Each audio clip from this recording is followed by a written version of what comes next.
Tiyempo sa nguyo, graduation ko. Na, meron tayo dyan. May pupuntahan pa tayo. Ay.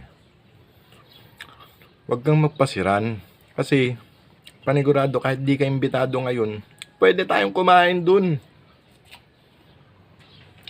Yun nga lang, ang peba siya at sigurado na eh. Ano, sama ka? Sama ka ba? Sasama ka ba? Huwag ka na mayaw. Wala ka naman hiya eh. Tingnan mo nga, pagkatapos pa nga ng makikain ka dun sa graduation eh.